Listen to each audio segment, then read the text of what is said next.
From 1995 to 1999, wrestling witnessed its hottest period when two juggernauts, Vince McMahon's WWF and Ted Turner's WCW, collided in a ratings war and had fans switching channels back and forth. The Monday Night Wars between WWF's Raw and WCW's Nitro gave us legends like Austin, The Rock, Sting, Goldberg, and the NWO, along with countless moments and storylines that had marked the peak of pro wrestling.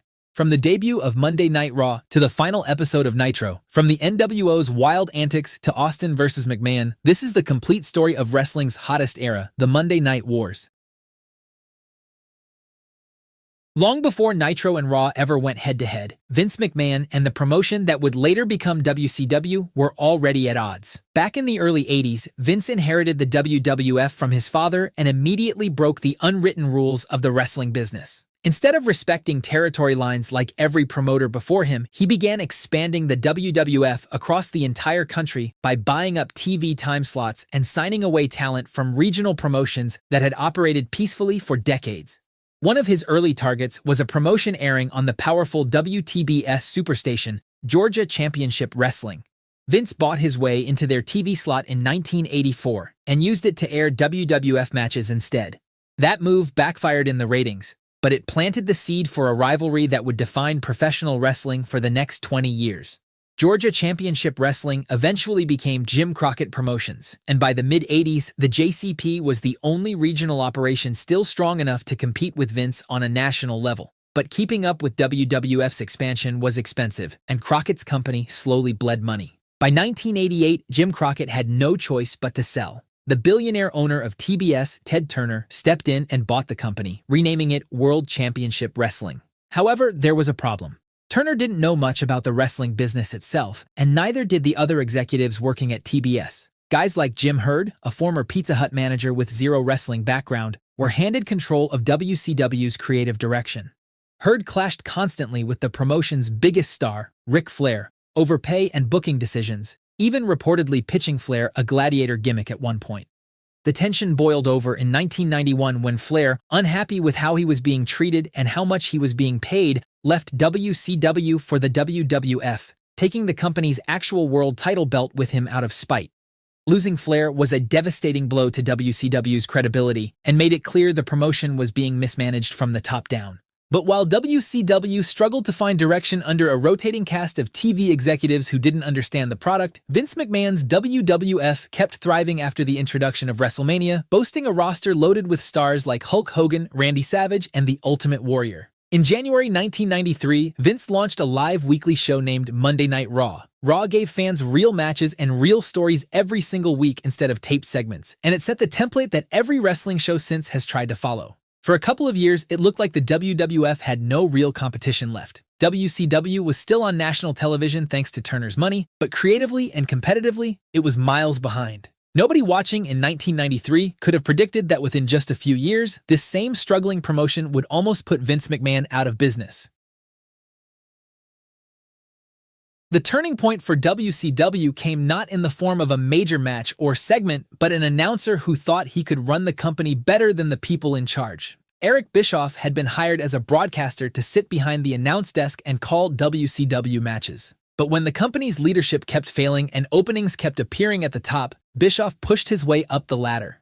By the early 90s, he'd become executive producer, and soon after, he was calling the shots as WCW's top decision-maker. Unlike the TV executives before him, Bischoff actually understood wrestling and actually wanted WCW to win. His first major power move came in 1994, when he pulled off a huge coup by signing Hulk Hogan away from WWF. Hogan was, without question, the most recognizable wrestler on the planet at that time. Getting him to jump ship and putting the world title on him at Bash at the Beach sent a message to the entire industry that WCW meant business. But Bischoff didn't stop there. Randy Savage followed soon after, and Bischoff kept raiding WWF's roster, quietly stacking WCW's locker room with future stars while the big names filled out the top of the card. With money behind him from Turner and a growing collection of star power, Bischoff decided it was time to go even further. He pitched Ted Turner on the idea of a brand new live weekly show that would air in direct competition with Monday Night Raw.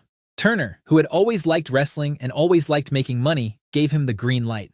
And so, on September 4th, 1995, WCW Monday Nitro debuted live from the Mall of America in Minneapolis. The Monday Night Wars had officially begun. Nitro came out swinging right out of the gate. The card featured Ric Flair against Sting and Hulk Hogan defending the world title. But the real headline of the night was a complete shocker. During the show, Lex Luger, a former WWF star, walked out to the ring completely unannounced. Nobody outside of WCW knew this was coming. Vince McMahon himself was blindsided. Luger had wrestled for the WWF just one night earlier, and his contract with the company had only expired hours before Nitro went on air. Bischoff had kept the signing so secret that even people inside WWF had no idea Luger was gone until they saw him standing in a WCW ring. It was a major statement and proof that WCW was willing to play dirty to win the war. This early aggression became Bischoff's whole strategy. Because Nitro was live and Raw was often taped in advance, Bischoff had his commentators announce Raw's results before the show even aired, giving fans no reason to stick around and watch something they already knew the outcome of. It was a low blow, but it worked. He also leaned into shock value whenever he could. One of the most infamous examples came when former WWF Women's Champion Medusa showed up on Nitro and threw the WWF title belt into a trash can. Even though WWF still had more name recognition overall heading into 1995, WCW was consistently beating Raw in the weekly ratings. Some of that was thanks to WWF simply putting out weaker television at the time, filled with cartoonish gimmicks that weren't connecting with fans the way they used to. But a lot of it came down to Bischoff's aggressive playbook actually working. He had bigger stars, bigger surprises, and a live show that felt unpredictable in a way Raw didn't. Nitro became must-see TV almost overnight, and Vince McMahon's Raw struggled to catch up. Bischoff had drawn first blood, but the biggest shot of the entire war was still to come. By early 1996, Nitro had grown from a 1-hour show into a 2-hour show, and that extra time meant Bischoff needed more star power to fill it. He found exactly what he was looking for in two WWF main eventers who felt undervalued and underpaid by Vince McMahon. Scott Hall, who had been Razor Ramon in WWF, and Kevin Nash, who had been Diesel and even held the WWF Championship for almost a full year, were both part of a tight backstage circle of friends known as the Clique. Both men felt they deserved bigger money and bigger creative freedom than WWF was giving them, and Bischoff was more than happy to offer both. On the May 27, 1996 episode of Nitro, Hall walked out through the crowd completely unscheduled, grabbed a microphone, and started cutting a promo that never once mentioned WWF by name, but made it obvious exactly where he'd come from. He talked about the boss sending him, and warned that he was just the first of more invaders on the way. 2 weeks later, on June 10th, Kevin Nash walked out and stood next to Hall, and the pair, now calling themselves the Outsiders, declared they were there to take over WCW from the inside. Hall and Nash spent the following weeks running roughshod over WCW's roster and staff, jumping guys backstage, causing disruptions during matches, and generally acting like they answered to nobody. At one point, during a confrontation at the Great American Bash in June, Nash grabbed Bischoff himself and powerbombed him through the stage. The whole thing built toward a 6-man tag match at Bash at the Beach on July 7, 1996, where Hall and Nash would team with a mystery third partner against 3 of WCW's biggest stars, Sting, Randy Savage, and Lex Luger. That night in Daytona Beach became one of the most infamous nights in wrestling history. The match played out with Luger getting written out early through a storyline injury, leaving Sting and Savage to fight on. As the match wore down and things looked bad for the Outsiders, a figure came jogging down the ramp to a massive ovation. It was Hulk Hogan, the most beloved babyface in wrestling for over a decade, and fans assumed he was there to help even the odds for WCW. Instead, Hogan turned on Savage, hitting him with his signature leg drop multiple times, while Hall and Nash climbed back into the ring to celebrate alongside him. Hogan had just revealed himself as the third man, and in doing so, he turned heel for the first time in his career. The 3 men formed the New World Order, and within weeks they had spray-painted their black and white logo across the WCW World Heavyweight Championship belt itself after Hogan won it in August. Every symbol of WCW authority, from the championship belt to Eric Bischoff himself, was being mocked on screen, and fans could not look away. From there, the NWO storyline kept evolving week after week. The group added new members constantly, giving the impression of an unstoppable, growing army. They attacked wrestlers backstage, hijacked broadcasts, and made Nitro feel unpredictable week after week. For fans who had grown used to predictable, cartoonish wrestling on Raw, this felt like something completely new. The numbers spoke for themselves. Starting the week after Hall's debut, Nitro began an extraordinary run, beating Raw in the head-to-head ratings for 83 consecutive weeks. Pay-per-view buy rates soared. Merchandise sales for NWO shirts skyrocketed. Wrestling had genuinely become cool again, and for the first time since the show's launch, Monday Night Raw felt like the lesser option. Vince McMahon's company was losing money, losing stars, and now losing the weekly ratings battle by wide margins. Behind the scenes, things were just as messy. Bret Hart and Shawn Michaels, WWF's two top singles stars, had developed a personal dislike for each other that bled into their on-screen interactions and made the locker room difficult to manage. WWF's cartoonish gimmicks from years past felt embarrassingly out of step with what WCW was doing. Nothing WWF put on television could touch the momentum the NWO had built, and by the end of 1996 and into 1997, there were serious conversations happening about whether Vince McMahon's company would survive the decade at all. WCW had all the momentum, all the star power, and no reason to slow down. But that same success was about to breed the kind of overconfidence that would eventually cost them everything. Meanwhile, Vince's WWF, backed into a corner with nothing left to lose, was about to find a completely new attitude. With the NWO crushing them week after week, WWF needed a completely different approach, and they found inspiration in an unlikely place, a small Philadelphia promotion called Extreme Championship Wrestling. ECW was never going to compete with the Big Two on a national level, but its grungy, hardcore style had built a passionate cult following, and Vince McMahon took notice. He began quietly studying what Paul Heyman was doing down in Philly and started pulling ideas from it. The first real test of this new direction came on November 4th, 1996, in one of the most controversial segments in Raw history. Former tag team partners, Steve Austin and Brian Pillman, were feuding on Raw, and the storyline escalated into something nobody expected. Raw cut to Pillman's actual house, where he sat with his wife and was warned that Austin was on his way. When Austin arrived, he beat up several of Pillman's friends outside, smashed his way in through a window, and the segment ended with Pillman pulling out an actual handgun and pointing it at Austin. The segment felt completely real and freaked out the USA Network so badly that executives seriously discussed pulling Raw off the air entirely. WWF had to issue an apology to keep their contract intact, but it worked exactly the way Vince hoped. People who hadn't watched Raw in years were suddenly talking about it, and WWF had found its new direction. Edgier, more hardcore, and more willing to blur the line between fiction and reality. That new attitude bled into everything WWF did going into 1997. Steve Austin was connecting with fans as an anti-authority rebel who didn't play by anybody's rules. His feud with Bret Hart built toward WrestleMania 13 in March, where the two delivered a brutal classic that ended with one of the most famous double turns in wrestling history. Behind all of this, though, real tension was building between Bret Hart and the company itself. Hart was the reigning WWF champion, and with the company's finances in bad shape, McMahon had negotiated a deal sending Hart to WCW. However, there was a problem. Hart was still champion, and his contract was running out just as he was headed to the competition. Vince didn't want his own title belt walking into WCW's hands, and Hart, for his part, refused to lose the championship to Shawn Michaels in his home country of Canada. On the night of Survivor Series 1997 in Montreal, as Michaels locked Hart in Hart's own signature move, the sharpshooter, referee Earl Hebner called for the bell on McMahon's orders, even though Hart never actually submitted. Hart, realizing that he'd been screwed in front of his own people, spat in Vince's face and trashed the announce table on his way out. What became known as the Montreal Screwjob turned Vince McMahon into wrestling's greatest on-screen villain almost by accident, and it set up the biggest rivalry WWF Raw would ever have. But while WWF found new momentum with Austin versus McMahon, WCW's backstage environment was becoming a mess thanks to conflicting egos. At Starrcade in December 1997, the NWO storyline had been building toward its ultimate payoff. Sting, who had spent over a year lurking above the arena in the rafters as a silent avenger, finally stepped into the ring to challenge Hollywood Hogan for the world title.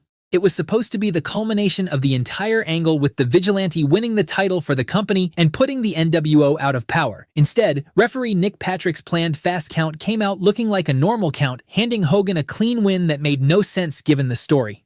Bret Hart, who had newly arrived in WCW, ran in to fix the mistake and restarted the match, but the moment landed with a thud. Fans who had waited over a year for this payoff were left confused rather than thrilled, and the damage to Sting's aura and to the credibility of the entire NWO storyline could not be undone. The WWF, on the other hand, kept building momentum into 1998. Just days before WrestleMania 14, one of the most popular athletes on the planet, Mike Tyson, appeared on Raw and was announced as the special enforcer for the upcoming Austin vs. Shawn Michaels title match. Austin got right in Tyson's face and flipped him off, sparking a chaotic brawl that had to be broken up by security. The mainstream media couldn't stop talking about it. At WrestleMania 14 in March, Tyson shocked everyone by aligning with Austin instead of Michaels, counting the pin himself and raising Austin's hand as the new WWF champion. The Austin era had officially begun, and shortly after, Raw beat Nitro in the head-to-head ratings for the first time in almost 2 years. But WCW wasn't completely finished yet. They still had one more legitimate weapon: Bill Goldberg, an undefeated powerhouse who had become a major attraction with his unstoppable win streak. In front of a packed Georgia Dome that summer, Goldberg beat Hogan to win the WCW World Heavyweight Championship, and it drew a massive rating spike. It felt for a moment like WCW had found their answer to Stone Cold Steve Austin, but instead it turned out to be their last real high point. Even with Goldberg on top, the momentum had already shifted.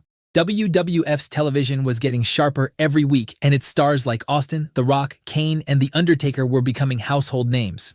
WCW was now backed into a corner, and they had one last shot to change course. But if the end of 1998 was horrible for WCW, the company sealed its own fate with not one but two catastrophic decisions on January 4, 1999. Goldberg's undefeated streak had finally ended weeks earlier at Starrcade, with Kevin Nash beating him for the title. The planned rematch on Nitro that night was supposed to be Nash defending against Goldberg again, but Goldberg was written out of the show with a bizarre storyline arrest, and instead, Hulk Hogan, returning from a short break, challenged Nash for the belt. What happened next became one of the most infamous moments in wrestling history. Hogan walked up to Nash, poked him in the chest with one finger, and Nash simply fell down and let Hogan pin him. It became known forever after as the finger poke of doom, and fans who expected the match to be the payoff for the NWO Civil War angle that had been running for months were pissed off at the anticlimactic finish. Making matters worse, Eric Bischoff had once again ordered his announcers to spoil WWF's show, revealing that Mick Foley was going to beat The Rock for the WWF title on that night's pre-taped Raw. The idea was to keep viewers on Nitro.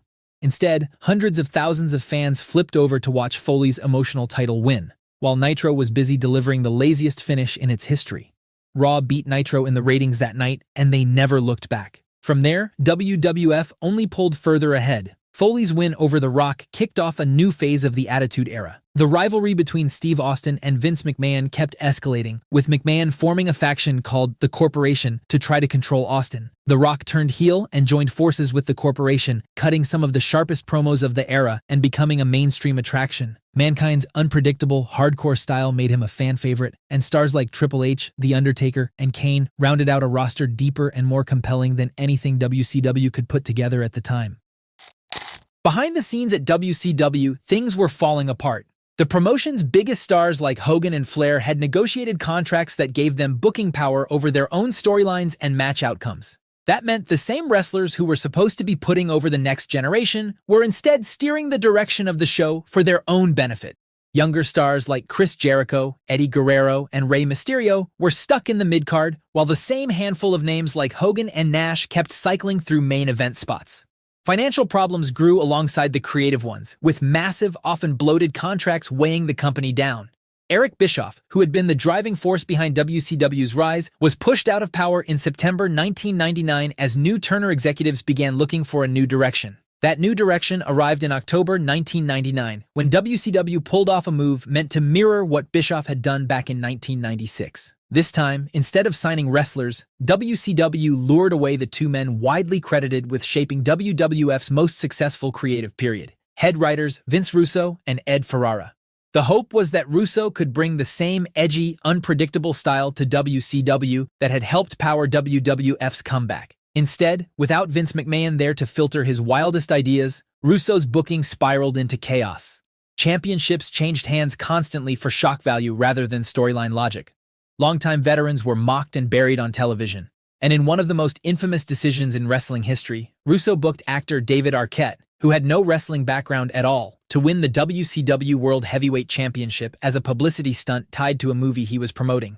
It made headlines, but not the kind WCW needed, and it further wrecked the championship's credibility with the fans who were still watching. By the year 2000, WCW's financial losses kept piling up, with the company reportedly losing tens of millions of dollars over the year while WWF was thriving. Attendance and TV ratings kept sliding, and the constant swerves and reversals had trained fans to stop caring about the storylines altogether. The final blow came when Ted Turner, who had personally protected WCW and kept it on the air even during its worst stretches, lost control of his own media empire when Time Warner merged with AOL in early 2001. The new leadership at AOL Time Warner looked at WCW's balance sheet and saw a money-losing division with no clear path forward, and they decided to pull the plug. With WCW shows removed from TNT and TBS, the promotion had no television deal left, and without television, there was no business left to run. Eric Bischoff actually tried to buy WCW back and relaunch it as an independent company, but the deal fell apart once he realized the sale wouldn't include the television time slots that made the whole thing viable in the first place. With no other buyers stepping up, Vince McMahon swooped in, purchasing WCW's name, tape library, and remaining contracts in March of 2001. The Monday Night Wars, the biggest and most competitive stretch professional wrestling had ever seen, were finally over, and WWF stood alone as the last promotion standing. However, with no competition left and the departure of stars like Austin and The Rock, WWE found itself going through a creative lull for the next couple of years. That would all change, however, with the arrival of 4 new stars, namely John Cena, Batista, Randy Orton, and Brock Lesnar, who'd define the WWE's next era. And if you want to find out how these 4 men changed WWE forever, check out this video next.